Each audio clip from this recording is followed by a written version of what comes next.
Of course, we have many ideologies today. Many people believe you only live once. Now, Right. that implies that you pursue your desires and your pleasures in a very reckless manner. Dharma never says that you should not pursue your desire. It merely says that pursue within the boundaries of dharma, so that you will be truly be happy, not just fulfill the pleasure today, but you will also avoid the negative consequences in the future and avoid happiness in the future also. So that is what Okay. the role of dharma is. Dharma is like a train which will, which sets a boundary. Like if you are sitting in a train, some of your activities may be little bit curved, right? So there is only a limited space for you to walk, for example, or only a limited signal in your mobile. But it is not that these things are not there. So life is a very vast land. If you alight, if you get into a train called dharma, your artha and kama, you still get to practice it, but within certain boundaries. And those boundaries are meant to guide you, to help you towards real well-being, which is abhyudaya nishreyasa, which is not only the material happiness but also spiritual liberation.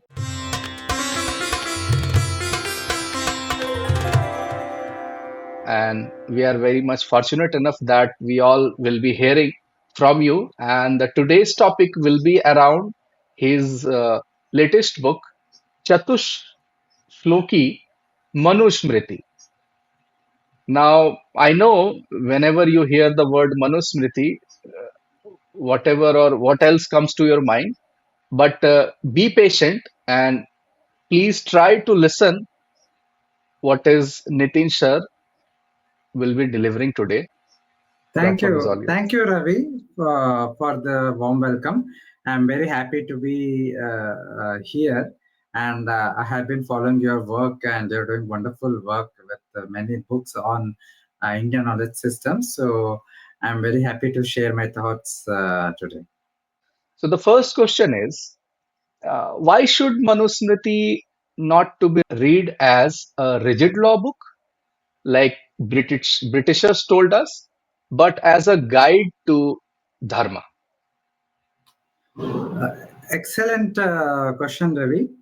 I think we all have been trained to think about Manusmriti or larger Dharmashastra tradition in a certain way, because we often see it being referred as a law book or something that was hegemonically imposed upon the society. I mean, the two predominant negative views, I would say, about Manusmriti is that one, either it was a law book in the sense of positive laws that we have, like a constitution or a IPC code or something like that, which was implemented in the same format on the ground. That is, whatever is written there is implemented as it is on the ground. So that is one view. The second view, that is implemented hegemonically by the state. The other view is in the way that we see Manusmriti as a biblical document. The way they see Bible, and we believe that there was some church-like institute, perhaps some very cunning and all-powerful group of some communities who use this text to hegemonically again oppress other people of the society. But I mean, I'm not even getting into whether there are problematic parts in Manusmriti or whether everything is good. It is not even my case that everything that is there in the text we can understand as it is, or we can apply as it is today. Uh, we definitely, considering the way the society has changed in the last a few hundred years, and how we have been deconnected, derooted, delinked from our tradition, our knowledge system. Many things in Manusmriti may appear problematic, many things we may not connect to, many things may not be practicable today considering the current situations. All this is given. But my fundamental issue is that this caricature or this description about Manu and other Smritis as a genre, as either a hegemonically imposed law book, in the sense of positive law, or as a biblical kind of book which was hegemonically imposed by a church-like structure. My problem is both these descriptions are very, very wrong, very, very problematic. What is Manusmriti then? So we see that in our Indian knowledge system, in the Bharatiya Jnana Parampara, the Bharatiya Shastra Parampara. So among Mahabharata and other texts, we get about 14 Vidyasthanas, 18 Vidyasthanas, that is areas of knowledge. Basically, Vidyasthana means an abode of knowledge. So one of those abode of knowledge is the Dharma Shastra. So Manusmriti is one of the foremost important Dharma Shastra. And what is this Dharma Shastra? Shastra means a technical treatise. If we put it into today's contemporary language, we can even call it as a scientific treatise. Basically, a technical treatise on any subject matter. So that is what a Shastra is. So Manusmriti is a Dharma Shastra wherein Dharma stands for the subject matter dealt with. So, so that means that the Smritis are neither a constitution like or a penal code like kind of text, nor is it a biblical kind of text. Rather, it is like a textbook. It is like an encyclopedic work, which is in a systematic manner teaching about dharma. So in the Shastriya language, we call that as Pramana Shastra, right? Pramana Shastra means source of knowledge, a valid source of knowledge from which we can gain authentic information, authentic knowledge about the subject matter. And in the case of Manusmriti, that subject matter is dharma. And dharma definitely has a dimension of law in it, sure, but dharma is much more than that. It has a ritualistic dimension, it has an ethical dimension, it has a social dimension, it has a cosmic dimension, it has a adhyatmic spiritual dimension. So the legal vyavaharika aspect is also one of it. So dharma is a all-encompassing concept, and we cannot reduce it to either as a positive law or constitution and such things, or as a religious book which is hegemonically implemented. So we cannot reduce it to any format. Rather, we have to understand it as a pramana shastra, that is a source of authentic knowledge about dharma. And once we gain that knowledge by engaging with the text, then the utility of that knowledge is as vast as human imagination is, human world is. So the same knowledge, especially this is true in the case of our Sanatana Dharma, wherein a single principle can have hundreds of different applications in different contexts, different situations. A single principle such as ahimsa, for example, could mean non-injury, could mean having an attitude of compassion towards the needy. It could be having an attitude of non-confrontation with, say some animals in the forest, for example. We are not pursuing them, hunting them off, killing them completely. That causes imbalance in the nature, right? So the same ahimsa can have different meaning in different contexts. And in the context of a sannyasi, that ahimsa would be an absolute principle. So these are the many different things. So same idea, many applications. So dharma is all about this. The Manusmriti is all about this, revealing to us, imparting to us.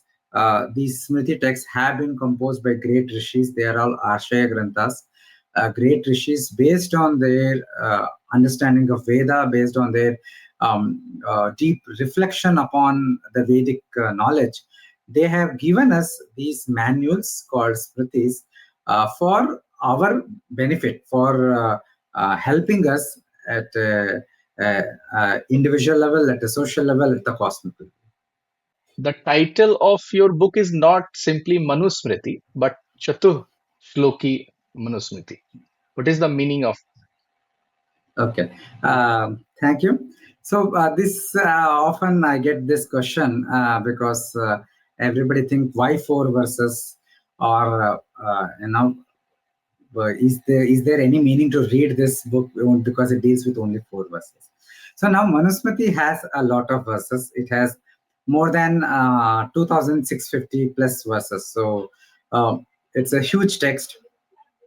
However, in the Indian Shastra tradition, no matter how huge a text is, the text always they are self-conscious. They're written in a way that the text is self-conscious because it most of the times in the very beginning of the text it states the what is called as Anubandha Chatushtaya, basically the fourfold connections, which speaks about what is the purpose of the text, for what purpose is the text being written, what is the connection between the subject matter and the text that is discussed in it, uh, and about who is the intended audience to study the text or to practice, to gain knowledge and practice from the text. So who is the intended audience?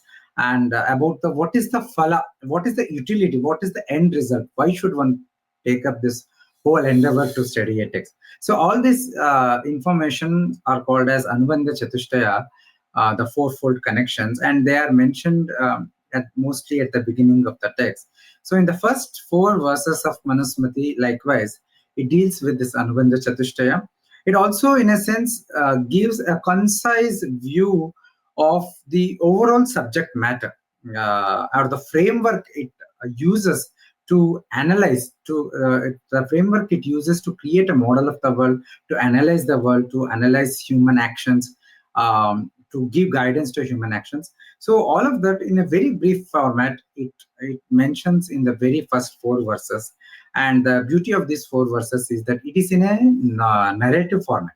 It sets the narrative right. It sets right in the beginning. It tells you what you should look forward to, what is the worldview you should adopt, what is the framework with which you have to approach the text to make full sense of it, to derive complete meaning, to derive a correct understanding. Without this, what will happen is we will, if we simply cherry pick verses from here and there and read it just like that, often we miss, we miss the forest for the trees, and sometimes we don't even see the trees clearly. So to avoid that, it is always good to systematically study a work, and for that, understanding Anubandha Chatushtaya is very, very important. Therefore, I thought I would focus only on the first four verses, because also it is a gateway to understand the entire Dharma Shastra tradition. So it is very, very important, what I felt. Few words that are coming repeatedly, even in social media or in Twitter, like Rit, Dharma, and Satya. So from the context of Manusmriti, what are these principles? How Manusmriti defines these Rita and a Dharma? Yes.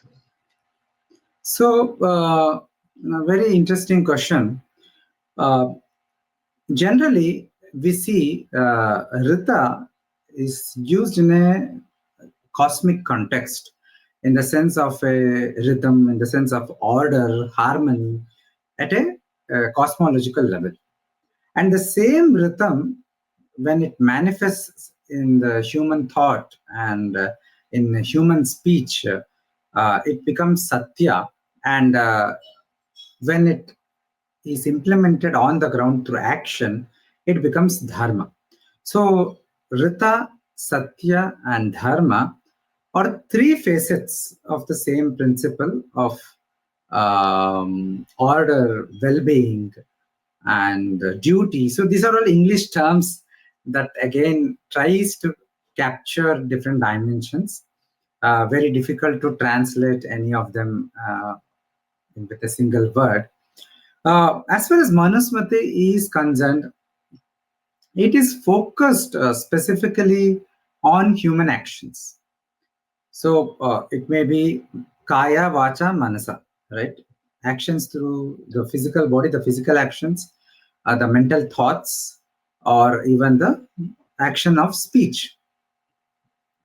And the purpose, of course, is that they have to be in alignment, they have to be in harmony, and they have to be, oriented in Rita. And Manusmriti defines dharma specifically. I mean, there could be many definitions in different contexts, many different dimensions of dharma is brought out. But one of the very explicitly stated definition of dharma is, I think in the first chapter itself, it mentions how Bhagavan created the buckets. This is just my rendering. I'm not exactly translating the verse, but rendering the meaning in a language that is most understandable. So it says that Bhagavan created two buckets called dharma and adharma to differentiate between actions. And in a certain kind of actions, he put it into the bucket called dharma, and another certain kind of actions, he put it in the bucket called adharma. So what was the criteria of this bucket called dharma and bucket called adharma? It is that it is to do with what kind of result those actions will generate. The bucket called dharma was comprised of actions which would give rise to sukha, happiness, and those that follow from it, such as swarga, for example, heaven, chitta shuddhi, purification of the mind, which will eventually take one to the path towards moksha. The other is the bucket called adharma, whose result is dukkha, sorrow, and that which follow from there, that is naraka, that is the opposite of swarga. And then we have chitta bhranti, more and more bondage, more and more delusion to samsara, right? So this is how Manusmriti defines. I think this is a very, very important definition, because we often use the term dharma without understanding the full implications of meaning. So at the human level, at least, the dharmas explicitly refers to our actions, physical, mental, or speech, doesn't matter. And with respect to actions, the designation of dharma or adharma says something. That something is that whether those actions leads to our well-being or leads to sorrow, whether those actions are good for us or leads to happiness, well-being, good future life, attainment of heaven, attainment of moksha, attainment of better birth, so and attainment of punya, karmic merit, which eventually gives us to sukha, etc. result, or whether our actions is generating karmic demerit, which is called as papa, which in turn leads to sorrow in this life or in the next life, having a more problematic, more difficult life in our next lives, or going to naraka, a place of suffering again, or more and more bondage to samsara, traveling further away from moksha. So whether we are rising in our long journey towards moksha, or whether we are dipping. So life is like a sine curve, to those who understand mathematics. It's like a sine curve. We are always rising, falling through many, many lives. But eventually, if we plot it on a curve for say 10 lives or 20 lives or 100 lives, whether we are going on an upward curve or whether going on a downward curve is what ultimately matters. And that is how dharma will be helpful to us. And this is something very, very important to keep in mind. And that is how Manusmriti defines dharma, and this should tell you how important it is. Of course, we have many ideologies today. Many people believe you only live once. Now, Right. that implies that you pursue your desires and your pleasures in a very reckless manner. Dharma never says that you should not pursue your desire. It merely says that pursue within the boundaries of dharma, so that you will be truly be happy, not just fulfill the pleasure today, but you will also avoid the negative consequences in the future and avoid happiness in the future also. So that is what Okay. the role of dharma is. Dharma is like a train which will, which sets a boundary. Like if you are sitting in a train, some of your activities may be little bit curved, right? So there is only a limited space for you to walk, for example, or only a limited signal in your mobile. But it is not that these things are not there. So life is a very vast land. If you alight, if you get into a train called dharma, your artha and kama, you still get to practice it, but within certain boundaries. And those boundaries are meant to guide you, to help you towards real well-being, which is abhyudaya nishreyasa, which is not only the material happiness but also spiritual liberation. So dharma is the train which will take you to that. So people always have this idea that just because there is some form of restrainment or in some form of discipline that the dharma shastra texts speak about, or the traditions holding on to those ideas speak about, that it goes against our freedom, it limits us. This is not so. This is a discipline that we have to bring upon ourselves. No, the text Right. cannot push you. The text is a pramana shastra, means it can only tell you, look boss, or look brother, or look sister, this is what it is. This path will eventually take you to this result. This path will take you to that result. Now it is up to you to do it. It cannot. It's like the proverb is there. You can take the horse to the water, but ultimately it has to drink it, right? So the Shastra do not have the power to make anybody do anything. It can only tell us, it can only guide us. So it is up to us to finally decide what is relevant to us, how much is practicable to us. So I was studying Brahma Sutra Bhashya of Shankaracharya just recently, and I came across a very important aspect which is relevant today.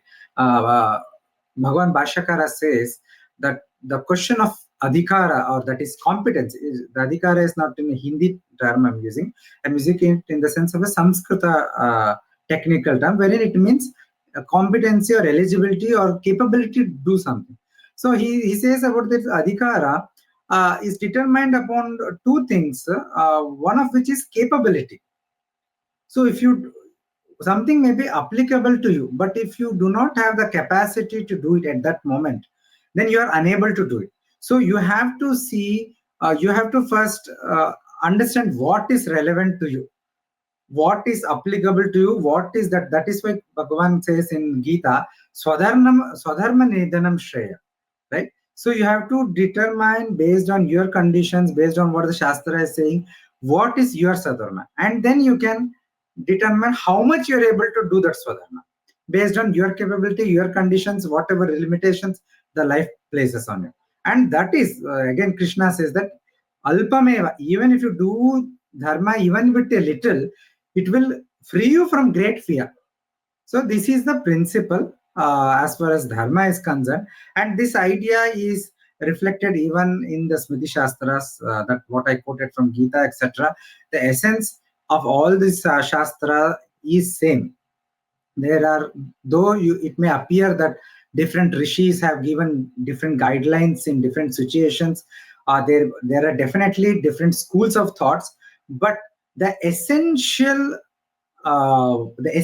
principle, the essential teaching all of them give is for the abhyudaya nishresa, is for the overall well-being of an individual. So there is no two questions about it. What dharma is, what are the eternal principles, what is the ultimate goal? On these very fundamental aspects, there are no disagreements. There are only different expressions of opinion on certain technical aspects, because the life is complicated. In Mahabharata, if I am not wrong, Bhishma says that guhyati guhya, it is subtle, subtle, very difficult to determine this dharma, because life is complicated.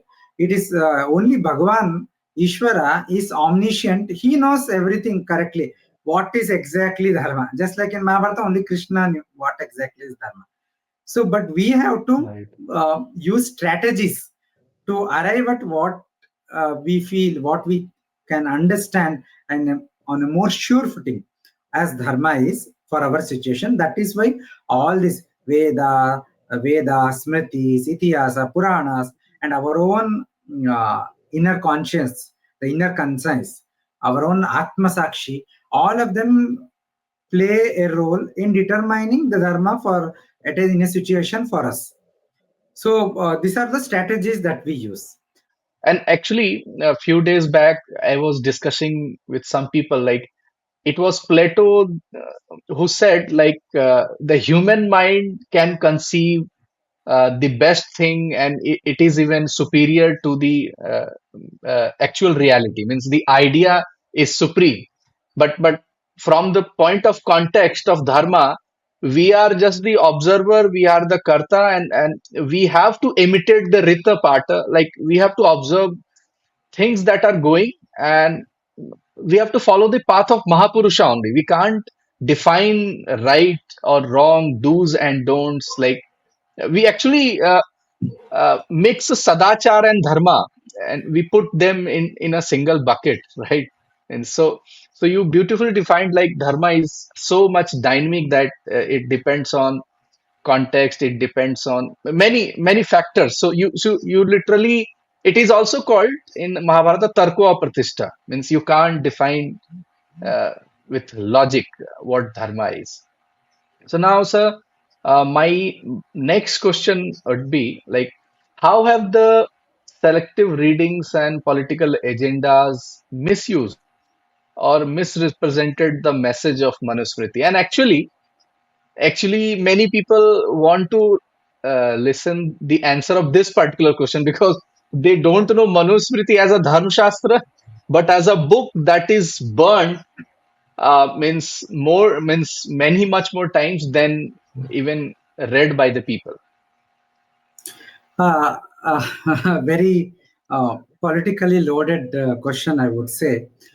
See, the issue has been that over the last, I think, since the British destroyed our indigenous education institutions, and they have been kind of inflicted on the Indian psyche certain ideas of modernity, and so we have become alienated from our own traditions, our own texts, our own knowledge systems.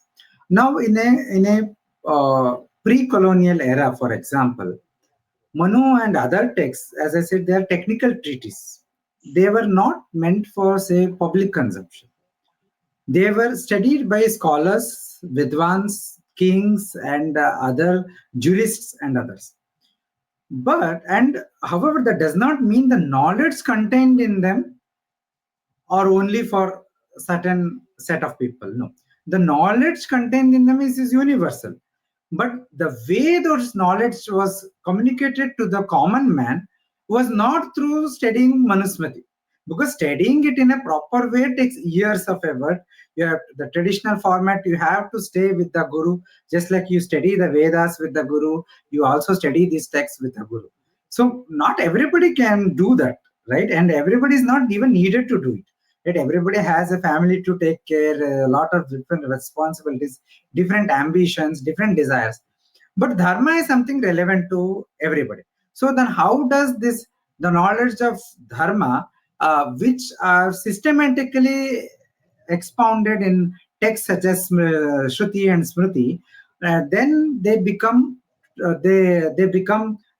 disseminated in a spread in a to the everybody in the society. How is it done? It was done through Itihasa Puranas. It was done through Kathavachaks, through stories, through Pravachanas, and through Nataks, the Nritya, the Natya Shastra. So all these things were, uh, telling and retellings, and again many retellings. The same ideas were then, become deeply ingrained in our psyche. So I'll tell you one example I came across recently. In our society, in our Hindu society, across the geography of India, we have this idea that when somebody goes out of the house, we don't say, "I'm going out." मैं जा रहा हूँ. We say, "जाके आता हूँ." In Kannada, we say, "ಹೋಗ್ ಬರ್ತೀನಿ." So I'll go and come back, or I'll come back. So you find this idea in Ramayana, Valmiki Ramayana. Nobody who practices this would have practiced by checking up Ramayana. It's not that in Ramayana we were made to study Ramayana in a Shastriya format and then we picked it and practice it. We practiced it because that was how it was practiced in our homes, and our parents practiced it because that was how their parents practiced. But we can trace it back to a textual source such as Ramayana. So that means the roots of our civilization is very, very deep. It goes back very, very deeply in the past, and it is anadi, without a beginning, it is beyond our capability to point a particular point in history as a beginning. Once we keep this in mind, then it becomes easy to appreciate that the Manusmriti and other texts, all these texts, have been carrying with them.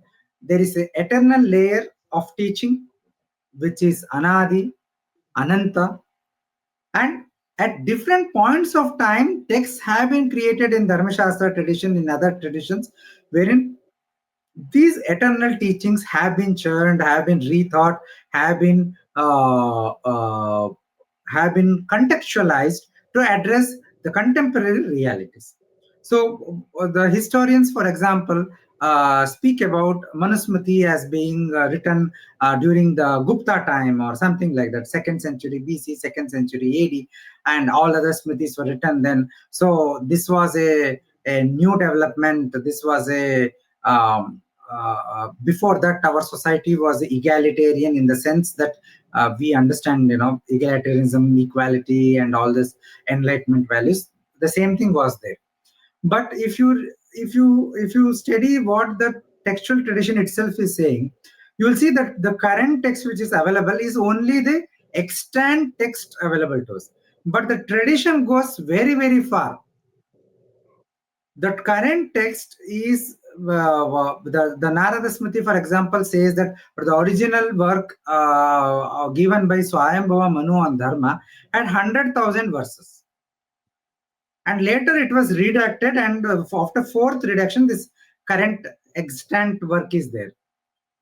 And similarly, in Mahabharata also, we find many different lines of transmission from Swayambhava Manu coming out on Dharma. So this shows that the Dharma Shastra tradition, whatever name you call it, is very, very ancient. In Veda itself, it says whatever Manu says is like a medicine, right? So we cannot sideline all these evidences. We have to understand that the text we have is maybe 2000 years old. But the Shastra, that is the Vidyasthanas, is much, much older. We cannot date that Vidyasthana. So one of the effects of this colonial reading of our text is the historicization of the text. So we have historicized the text, made them a museum entities that are irrelevant today, that are not relevant at all today. We can only study it as a document of history to know how the Guptas lived or what they came up on this and that. So that is the beginning of the slippery slope, because these are not documents of history. You may as a tangential observation, you may derive some historical observation. I am not denying that. That is definitely fine. But you cannot use those tangential information to whitewash either our history, our historical reality, or whitewash the very purpose of the text. So when the claim is made that Smritis are not relevant today, the idea is that they were written in some 2000 years back, and they were meant to be relevant only then, but not today. But what they're forgetting is the Smritis, by definition, they are Vidyasthanas because they have an eternal layer. Whatever you see as directly related to the Vyavaharika, that is the external world, as the things exist, those information may be relevant only to those times. Since society has changed, many external information will change. But the basis of the teaching, the logic of the teaching, the uh, the adrishta aspect, that is punya papa that I mentioned earlier, which is the very definition of dharma, they will remain same.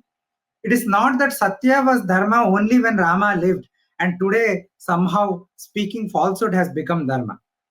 It is not so, right? Dharma, Satya is Dharma even today. It is not that adultery was Adharma in the past and somehow it has become Dharma today. It may not be criminalized today as far as secular law is concerned, but it is not Dharma nevertheless. How do we know that? A simple test is simply that does adultery lead to sorrow? It does. There is a sense of cheating. Nobody likes to be cheated. Is there not a very famous idea that do unto others what don't do unto others what you don't want to be done to you, right? So nobody likes to be cheated. So adultery is all about cheating, right? So it causes sorrow to some people, Right. right? So it is not that adultery has become dharma. It is not giving overall well-being to anybody. It may give some satisfaction of certain pleasures to some people who indulge in it, but beyond that, there is no well-being. So we have to understand this. Once we get this kind of understanding, once we understand that the purpose of Manusmriti is to teach dharma, and the purpose of dharma is to take us to Abhyudaya Nishreyasa. That is our well-being, material and spiritual well-being. And once we keep this in mind continuously without losing sight of it, and then study the text, then whenever we encounter a problematic verse, our first idea, our first thought will not be, oh, this is problematic, oh, this is oppressive, oh, this text is so bad, let us burn this. Instead, our idea will be, let me pause. How is this idea taking one to well-being? At least in my understanding, it is something opposite to well-being. Or there is something else? Are there some other interpretation? Are there something deeper that I am not understanding? This is something we have to ask ourselves. I'm not saying, I'm not giving any ready-made answers here. I'm only trying to explain certain perspective. And I'll take one example. I think that is more understandable. It is not that I have completely figured out Dharma Shastra in entirety. I don't consider myself a Vidwan or a Pandit of Dharma Shastra. I'm merely a student. I'm merely a seeker. So a few years back, when I started my curiosity was aroused and started studying Manusmriti. One of the verses that I encountered quite early was that Nastri Swatantram Arhati. You know, this is a very, very famous verse that women do not deserve independence. So all academic papers, all the feminists, all the activists, even laymen, all use this as a argument to establish that Manusmriti is against women. And of course, when you first time stumble upon it, especially in a translation, but even otherwise, oh, women do not deserve independence. What kind of text is this? That is obviously a thought we will have, especially because we are currently living in a society wherein world over there have been a lot of movements for women's liberation and all. And we have seen our families. We may have seen our mothers or our some sisters having some issues, having some suffering, and then we have been taught to think all this through from the lens of equality, freedom, and all these frameworks. So obviously, when we see encounter such statement, we will assume the worst. But if you stop for a while and check some other chapters of the same text in Manusmriti, you will see the same Manusmriti is also saying, Yatra naristu pujante te ramante devataha. The whole houses in which the the women of the house, it may be it is particularly about the daughter-in-law, but as the famous serial said, "Kyuki saas bhi kabhi bahu thi," right? So when it says Naryaste, though the context is about the incoming of the new member, the daughter-in-law to the house, it also applies to all the women folk in the family, be it the mother, the sister, the daughter-in-law, whoever it is, the wife, whoever it is. Yatra naryastu pujante, where they are honored, worshipped. See, puja is a very unique concept.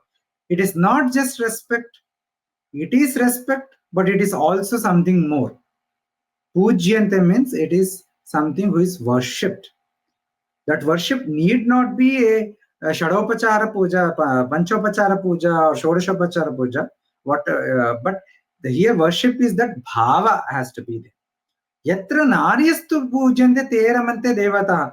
Only there the devatas are pleased. That is, whatever worship, bhakti that you practice towards devata, that will bear fruit only when you treat the women folk of your family good. And in another place, the Manusmriti says the essence of marriage, the essence of husband-wife relationship is that there should be mutual fidelity. There should be mutual love. Is it anti-women? In yet another place, again, grossly misrepresented, it says that it speaks in the context of a brahmachari, the child brahmachari who is growing up and does not have control over his senses. But it is applicable to everybody. It's saying that a man should not stay in a lonely place, such as a forest or another, with his mothers, even his mother or sister, etc. For the power of the sensual desire is very, very strong. Now, people have used that, misinterpreted that also. But if you see it in the correct context, what does it mean? It is about all protection of women. It is all about ensuring her well-being, ensuring that she has a safe space, ensuring that she is not violated in any way, she is not discomforted in any way, ensuring that there is healthy relationship between a man and a woman. So how can the text which speaks about all this with great concern, great love, great respect for women, can also say that na astri swatantra marhati in a negative sense? There should be something more, right?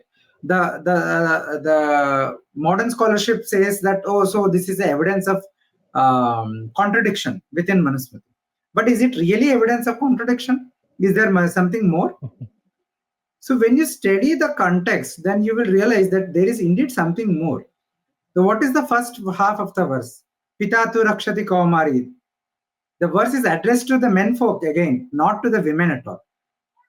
That the father's duty is to protect the daughter. Husband's duty is to protect the wife. The son's duty is to protect the mother. What does protection mean? Raksha could be anything. Giving education to a woman, facilitating her to pursue her dreams is also a protection. Ensuring the well-being of the women folk in the family is also a protection. So this is just about delineating the duties. So the feminists may say, why should women protect? Why should men protect women? They may take offense there also. But then you have to agree that men and women should be in different silos. They should not interact with each other in any way. Because if we if you are arguing that there should be no guidance for either men or women. See, there are equally guidance present for women also, how to behave, how to act, what are their duties. So dharma in the sense of duties are given for both men and women. But if that is not to be there, and since it is discarded in today's discourse, there is only Artha Kama, you will see what has happened. The men and women relationship without boundaries, without guidelines, has resulted in chaos, violence. You see every day in the newspaper, you see somebody raping a woman, or some woman filing false a case of domestic violence to make money, or using divorce as a weapon. See, all are result of breakdown of ethics. There is a society without ethics, society without boundaries, society which is full of selfishness. So we have to ask ourselves how we are studying the text, and we have to be patient. I'm Right. again reiterating that my point is not that uh, everything about Manusmriti should be acceptable to every person in the universe. It is not. The Manusmriti or any Smritis never claim that. There are aspects to the teaching which are universal, which are called as Samanya Dharma, which you mentioned as the book that I wrote about in the beginning. Those Samanya Dharma, the ethical principles, their definition, by definition, they are called Samanya because they're universal. And then there are Vishesha Dharma, specialized, tailor-made Dharma, which is instructed in recognition of the fact that not everybody can wear the same shoes. Not every feet size is same. So in those matters, different duties have been given for different people, for different contexts, different ritual state, different age, different kula dharma, different these, that, all, gender, everything. Now, in praise of certain activity, certain other depreciation could have been done in this text. Again, the Mimamsa calls all this as Arthavada. There is Arthavada of the type of Ninda Arthavada, wherein something is depreciated and something else is Prashamsa Arthavada, something else is highlighted as this is good, great, and all. But these are not absolute definitions. These are merely relative in the sense that to highlight the importance of one, you just depreciate something without meaning that the other thing is inferior. There is no superior inferior method here. It is about, it is a pedagogy teaching you that look, for you this is superior.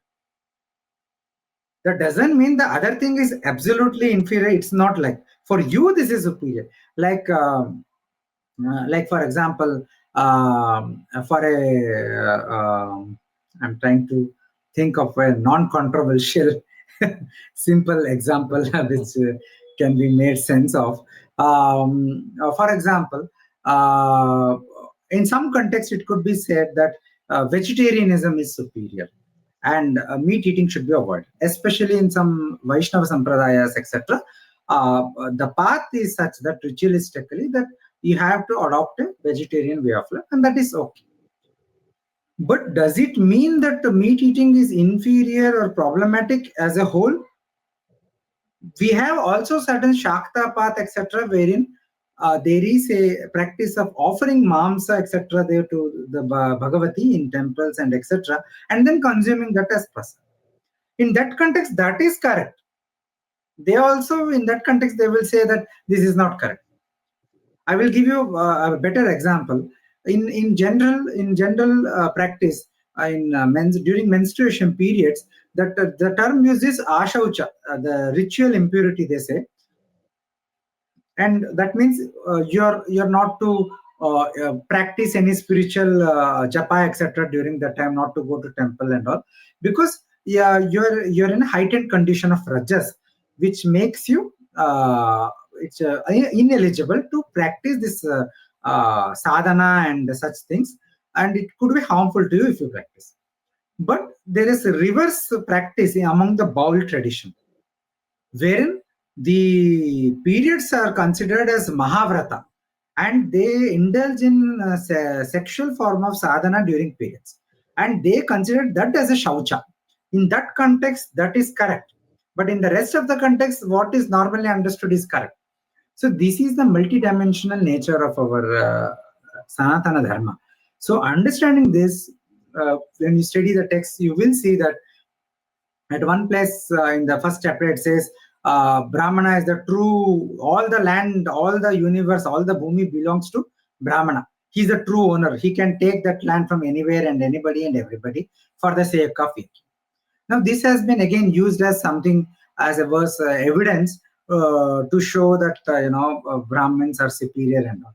But if you read any traditional commentaries, or if you study the text under a traditional teacher, what the first thing he will tell you is that this verse is a arthavada. It is merely a prasamsha. It is not to be taken literally.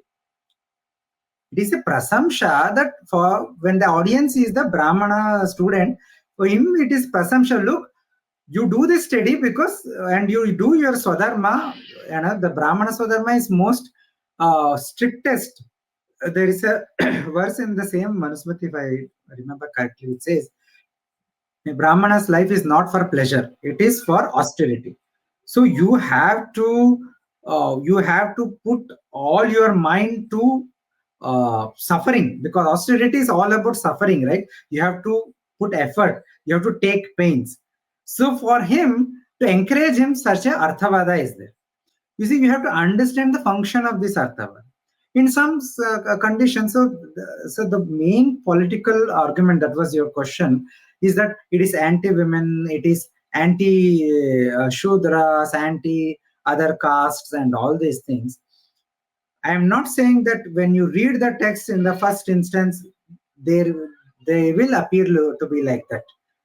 And there is no compulsion that we have to take it and implement it. The Manusmriti is not a legal code which is to be implemented, right? If anybody finds something which is not practicable today, which is not relevant today, which is problematic, then Manusmriti itself says that if a principle of dharma, if a tenet of dharma is not accepted by the people, then that practice can be discarded at that moment of time.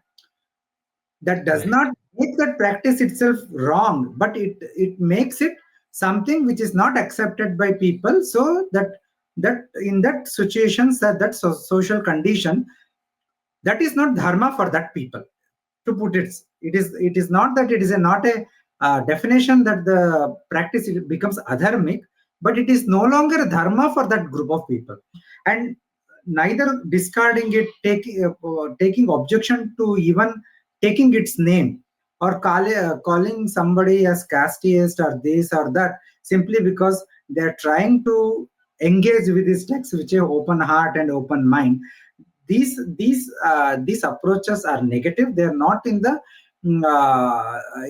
they're not the way a seeker or a student should approach any vidya. We have to try to engage with them, understand them, and use them where relevant. Like, there are hundreds of areas that are relevant today, like in the matters of state, in the matters of Rajadharma, how politicians should be trained, in the sense that the Manusmriti lists about the guna that a Raja should have. So, is it not something that is useful to us today? Similarly, we debate about abortion, increase in the age of marriage. We have these ideas that let us decrease the age of when the couples can have a sexual relationship. Let us decrease the age, but let us increase the age for marriage. So there is a decoupling of sexual relationship with marriage. And we are already, even without an official decoupling, already we are seeing bad effects of that in our practices. Early, abortions, increased abortions, and all those things we are seeing. So it does not, our Dharma Shastras should be put on a table when discussing on these matters, because Dharma is all about well-being, as I said. So there are definitely many ideas in the Dharma Shastras which are very much relevant to us today. So if we want to truly develop Indian drishti, Hindu drishti on a Hindu worldview on all matters, we want to revive that, then we cannot simply keep copy pasting from the West. We have to engage with our Shastras, which are the core of our civilization, and trying to understand them. We have to have that sincerity. We should not, in the name of engaging with the text, our idea should not be to misrepresent them to suit our agenda. Rather, we have to understand them correctly and then contextualize them. So, like a swan, take the milk out of the water, contextualize them, what is relevant to you, and how the situation is, and how to address them. You contextualize the teaching, but you should not misinterpret the text. You should not discard the text because it is inconvenient to your ideology. And so we have to be sincere, honest in our engagement.